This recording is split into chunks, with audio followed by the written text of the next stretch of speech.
আসসালামু আলাইকুম, স্বাগত জানাচ্ছি চ্যানেল আই সংবাদে। আমি রিদিতা রেজা। শুরুতেই জানিয়ে দিচ্ছি ফ্রেশ আটা ময়দাসূচি সংবাদ শিরোনাম। সংসদ নির্বাচনের রোডম্যাপ প্রকাশ, নতুন রাজনৈতিক দলের নিবন্ধন ও সীমানা ঘোষণা সেপ্টেম্বরে, নভেম্বরে চূড়ান্ত ভোটার তালিকা। ইসির ঘোষিত রোডম্যাপে নির্বাচন নিয়ে শঙ্কা কেটে গেছে বলছে বিএনপি, নির্বাচনী ডামাডোল বেজে উঠেছে মন্তব্য। সব রাজনৈতিক দল ঐক্যবদ্ধ না হলে সুষ্ঠু নির্বাচনের শঙ্কায় জামায়াত, জুলাই সনদের আইনি ভিত্তি ছাড়া রোডম্যাপ ঘোষণা প্রতিশ্রুতি ভঙ্গ বলে এনসিপির দাবি। এবং সারা দেশে প্রকৌশল শিক্ষা প্রতিষ্ঠানগুলোতে কমপ্লিট শাটডাউন চলবে বলে ঘোষণা। এক সপ্তাহের মধ্যে বিভাগীয় সমাবেশের পর জাতীয় প্রকৌশলী সমাবেশের কর্মসূচি।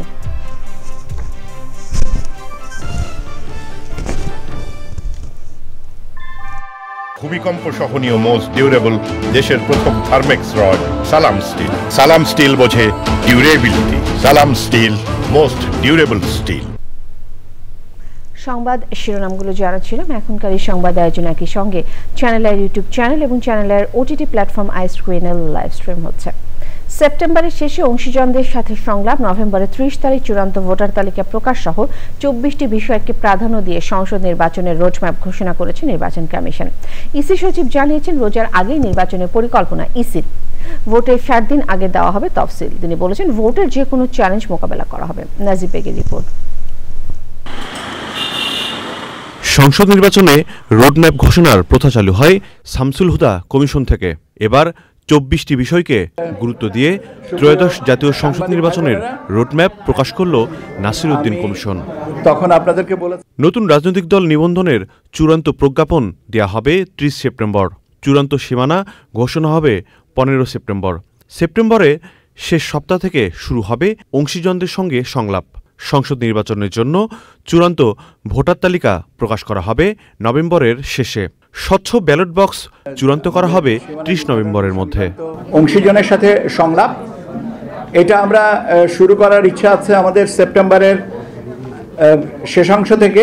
জাতীয় সংসদের নির্বাচনী এলাকার সীমানা নির্ধারণ সংক্রান্ত যে কাজগুলো মোটামুটিভাবে ধারণা যে আগামী 15 সেপ্টেম্বরের ভিতরে এইগুলোকে চূড়ান্ত করতে পারবো। আইন মন্ত্রণালয়ে প্রক্রিয়াধীন আছে এমন গুরুত্বপূর্ণ আইনবিধি 30 সেপ্টেম্বরের মধ্যে শেষ করার প্রত্যাশা কমিশনের। আগামী বছরের জানুয়ারির মধ্যে প্রবাসীদের পোস্টাল ব্যালটের কার্যক্রম শেষ করার প্রত্যাশা। বিদেশি সাংবাদিক ও পর্যবেক্ষকদের অনুমতি প্রদানের কার্যক্রম শেষ হবে 15 নভেম্বরের মধ্যে। নির্বাচনের তফসিল কবে দেয়া হবে সে প্রশ্নের জবাব দেন ইসি সচিব। প্রধান উপদেষ্টা দপ্তর থেকে আমাদের কাছে চিঠি দিয়ে জানানো হয়েছে যেন আগামী রমজানের শুরুতে, রমজানের আগে জাতীয় নির্বাচনের ব্যবস্থা করা হয়। ভোট গ্রহণের তারিখের 60 দিন আগে আমরা তফসিল ঘোষণা করব। তিনি বলেন, ভোটকে উৎসবে পরিণত করতে চান তারা। সংসদ নির্বাচন নিয়ে রাজনৈতিক দলগুলোর মাঝে এক ধরনের অনিশ্চয়তার অভিযোগ ছিল, সেটি অনেকটাই কমে আসে ফেব্রুয়ারিতে নির্বাচন করার বিষয়ে প্রধান উপদেষ্টার বক্তব্যের পর। এরই মধ্যে নির্বাচনের রোডম্যাপও ঘোষণা করা হলো। যদিও রোডম্যাপের অনেকাংশের প্রস্তুতি সেরে ফেলেছে নির্বাচন কমিশন, কিন্তু বিগত 3টি নির্বাচনকে ছাপিয়ে একটি গ্রহণযোগ্য ও সুষ্ঠু নির্বাচন করা যে সহজ হবে না সেটি নিশ্চিত করেই বলাই যায়। নাজিব বেগ, চ্যানেল আই, ঢাকা। নির্বাচন কমিশন ঘোষিত রোডম্যাপকে স্বাগত জানিয়েছে বিএনপি। টেলিফোনে দলের স্থায়ী কমিটির সদস্য সালাউদ্দিন আহমেদ বলেছেন, নির্বাচন নিয়ে যে শঙ্কা তৈরি হয়েছিল এই ঘোষণায় তা দূর হয়ে গেছে। তিনি মনে করছেন, নির্বাচনের ডামাডোল বেজে উঠেছে, মানুষ এখন নির্বাচনমুখী। আমরা স্বাগত জানাই নির্বাচন কমিশন কর্তৃক জনপ্রত্যাশিত নির্বাচনের রোডম্যাপ ঘোষণা করায়। আমরা আশা করছি রোডম্যাপ অনুসারে নির্বাচন কমিশন নির্বাচন অনুষ্ঠানের সমস্ত আয়োজন সমাপ্ত করতে পারবে। এর মধ্যে অংশীজনের সাথে সংলাপ হবে, এটা তাদের রুটিন ওয়ার্ক, এবং অন্যান্য প্রস্তুতি সম্পন্ন হবে। নির্বাচনের তফসিল ঘোষণার পরবর্তী যে সময় থাকবে সেটা তো নির্বাচন আয়োজনের জন্য লাগেই। নির্বাচনের ডামাডোল বেজে উঠেছে, সারা দেশে এখন নির্বাচনী আমেজ বিরাজমান। সবাই এখন প্রার্থীরা গণসংযোগের কাজে ব্যস্ত হয়ে পড়েছে। আর এখন এই আনুষ্ঠানিকতা রোডম্যাপ ঘোষণার পরে মানুষ পুরোপুরি নির্বাচনমুখী হয়ে যাবে। সুতরাং যারা নির্বাচন নিয়ে একটু সংশয় শঙ্কা প্রকাশ করছে তাদের এই সংশয় শঙ্কা আমার মনে হয় দূরীভূত হবে। আর জনগণ নির্বাচনে মুখী হয়ে পড়ার কারণে অন্য কিছু রাজনীতিতে অন্য রকমের বক্তব্য সেটা ঠাঁই পাবে বলে আমার মনে হচ্ছে না। ইসি নির্বাচনী রোডম্যাপ ঘোষণার তাৎক্ষণিক প্রতিক্রিয়ায় বাংলাদেশ জামায়াতে ইসলামীর নায়েবে আমির সৈয়দ আব্দুল্লাহ মোহাম্মদ তাহের বলেছেন, নির্বাচন পদ্ধতি ও সংস্কার নিয়ে সরকারের চূড়ান্ত সিদ্ধান্ত সন্নিবেশিত করে রোডম্যাপ দিলে ভালো হতো। নির্বাচন নিয়ে সবাইকে এক জায়গায় আসতে হবে। সব রাজনৈতিক দল এক জায়গায় না আসতে পারলে নির্বাচন সুষ্ঠু হওয়া নিয়ে শঙ্কা আছে। রুটিন ওয়ার্ক তারা সেটা করতে পারে, তবে আমরা বলেছি যে নির্বাচন পদ্ধতি এবং সংস্কারের বিষয় যেহেতু এখনো চূড়ান্ত পর্যায়ে সিদ্ধান্ত হয়নি, সে কারণে তারা সেটাকে কনসিডার করেই তারা এটার ওই পদ্ধতিটা অ্যাকোমোডেট করেই রোড ম্যাপ দিতে পারলে উত্তম হতো।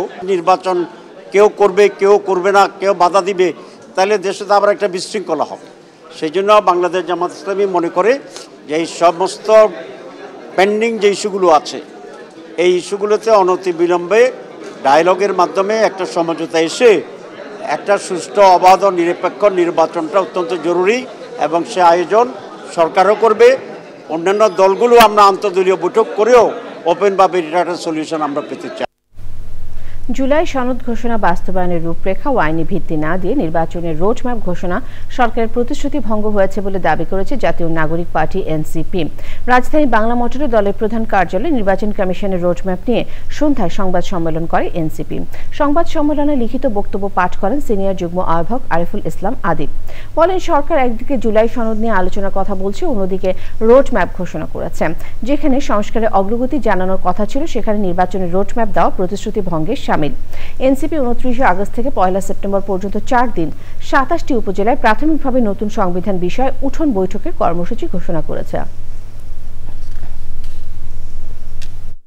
সনদ চূড়ান্ত না করে এবং জুলাই সনদ বাস্তবায়নের প্রক্রিয়া নিয়ে কোনো সিদ্ধান্তে উপনীত না হয়ে নির্বাচনের রোডম্যাপ ঘোষণা ঐক্যমত কমিশন এবং অন্তর্বর্তীকালীন সরকারের প্রতিশ্রুতি ভঙ্গের শামিল।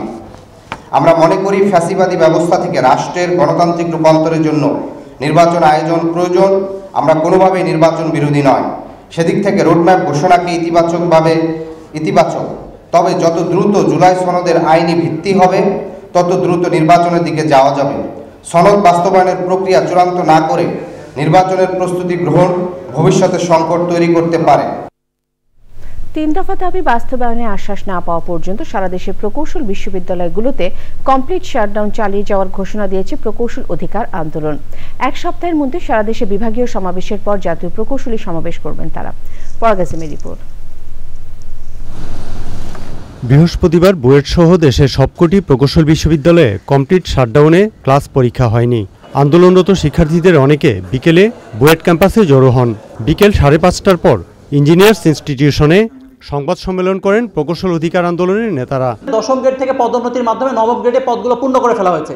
এর ফলশ্রুতিতে দেশের যে ব্রাইটেস্ট স্টুডেন্ট তারা আসলে সার্কুলার পাচ্ছে না এবং পরীক্ষা দিতে পারছে না। শুধুমাত্র ডিপ্লোমা করার পরে অভিজ্ঞতার ভিত্তিতে একজন কখনো বিএসসি ইঞ্জিনিয়ার হতে পারেন না। এটা সারা পৃথিবীতে কোথাও না, এটা অ্যাকর্ডের বিরোধী। 9ম গ্রেড হচ্ছে স্নাতক গ্রেড, বিএসসি গ্রেড। এই বিএসসি গ্রেডে আসলে বিএনপিএফ 7 হয়ে অবশ্যই আসতে হবে। স্নাতক পোস্টের জন্য বিএসসি ইঞ্জিনিয়ার ছাড়া অন্য কোনো সুযোগ কিন্তু সরকারের সার্কুলারেও নেই। এরপর কর্মসূচি নিয়ে কথা বলেন প্রকৌশল অধিকার আন্দোলনের সভাপতি মোহাম্মদ ওয়ালিউল্লাহ। আমরা সারা দেশে এই কমপ্লিট শাটডাউনটা ক্যাম্পাসে এটা আমরা বলবৎ রাখছি। আমরা কোনো ব্লকেটের ব্যাপারে এখনই সিদ্ধান্ত নেইনি, বরং আমরা সারা দেশে বিভাগীয় প্রকৌশলী সমাবেশ সম্পন্ন করব। ফাইনালি এই সপ্তাহের পরে নেক্সট সপ্তাহে আমাদের একটি জাতীয় সমাবেশ সম্পন্ন হবে, যেটা আমরা সম্পূর্ণভাবে জনদুর্ভোগ এড়িয়ে চলার জন্য আমরা এই ধরনের কর্মসূচি মনস্থির করেছি। সংবাদ সম্মেলন চলার সময়ই বুয়েটের অনেক শিক্ষার্থী বুধবারের পুলিশি হামলার বিষয়ে ডিএমপি হেডকোয়ার্টারে যেতে চাইলে মৎস্য ভবন মোড়ে বাধা দেয় পুলিশ। পরে সেখানেই রাস্তা অবরোধ করে বিক্ষোভ করেন তারা। পরাগ আজিম, চ্যানেল আই, ঢাকা। নিয়মিত স্বাস্থ্য পরীক্ষার জন্য রাজধানী এভারকেয়ার হাসপাতালে গেছেন বিএনপি চেয়ারপারসন বেগম খালেদা জিয়া। পরীক্ষা নিরীক্ষা শেষে রাতেই তার বাসায় ফেরার কথা রয়েছে।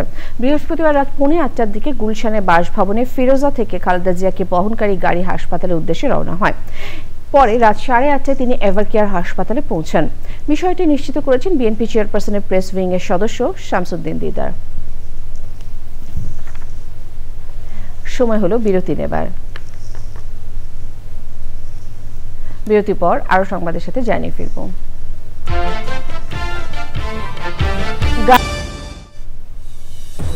ফিরে এলাম বিরতির পর। পরিবেশ সুরক্ষা বাগেরহাটের ফকিরহাট উপজেলার গাবখালী মাধ্যমিক বিদ্যালয় বৃক্ষরোপণ বিতরণ করেছে সাবেক শিক্ষার্থী ও এক্সিম ব্যাংক সহ স্থানীয় প্রকৃতি প্রেমীরা। অনুষ্ঠানে সভাপতিত্ব করেন প্রকৃতি ও জীবন ক্লাবের সদস্য বিমান বাহিনী অবসরপ্রাপ্ত সিনিয়র ওয়ারেন্ট অফিসার আসাদুল মোড়ল। সেই সময় শিববাড়ি ব্রাঞ্চের এক্সিম ব্যাংকের শাখা ব্যবস্থাপক মোহাম্মদ মাহফুজুল ইসলাম ও গাবখালী মাধ্যমিক বিদ্যালয়ের প্রধান শিক্ষক মোহাম্মদ রবিউল ইসলাম সহ আয়োজকেরা ছিলেন। আলোচনা শেষে বিদ্যালয় প্রাঙ্গণে গাছের চারা রোপণ ও বিতরণ করা হয়। আমিন জুয়েলার্স আন্তর্জাতিক সংবাদ।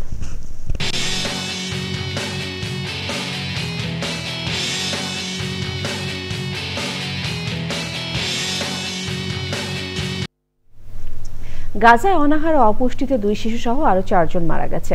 এ নিয়ে খাদ্যাভাবে এখন পর্যন্ত 317 ফিলিস্তিনের মৃত্যু হয়েছে, যার মধ্যে 121 জনই শিশু। গাজায় ইসরায়েলি হামলায় বৃহস্পতিবার 17 ফিলিস্তিনি নিহত হয়েছে। এছাড়া আগে 24 ঘন্টায় 22 সাহায্য প্রার্থী সহ 71 ফিলিস্তিনি নিহত হয়। এদিকে গাজা ইসরায়েলের স্থল অভিযানের সাম্প্রতিক সময়ে 1,500-এরও বেশি বাড়ি ধ্বংস হয়েছে। গাজা শহরের আল জেইতুন এলাকায় দক্ষিণ অংশে আর একটি ভবনও টিকে নেই। পরিকল্পিত ধ্বংসযজ্ঞের মাধ্যমে আল জেইতুনের 80% বাসিন্দাকে গাজা শহরের পশ্চিম বা উত্তরাঞ্চলে চলে যেতে বাধ্য করা হয়েছে। এক্সিম ব্যাংক বাণিজ্য সংবাদ।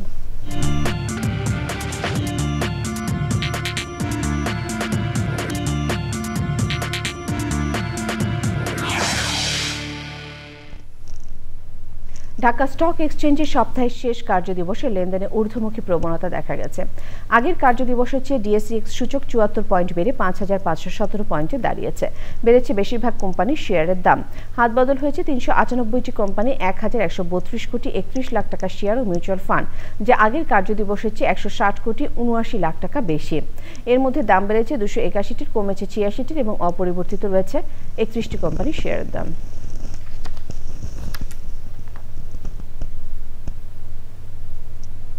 আবারও বিরতি নিচ্ছি,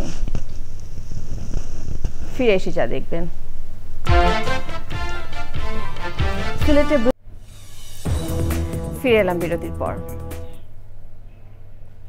খেলার খবর আরো একবার। সংসদ নির্বাচনের রোডম্যাপ প্রকাশ, নতুন রাজনৈতিক দলের নিবন্ধন ও সীমানা ঘোষণা সেপ্টেম্বরে, নভেম্বরে চূড়ান্ত ভোটার তালিকা।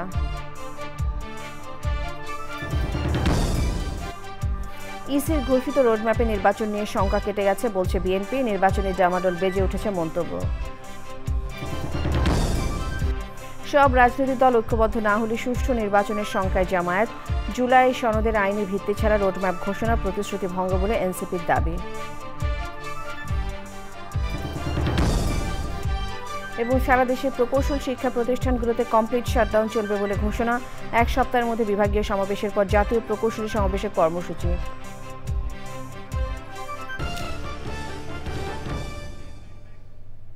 শেষ করছি চ্যানেল আই সংবাদ। ধন্যবাদ।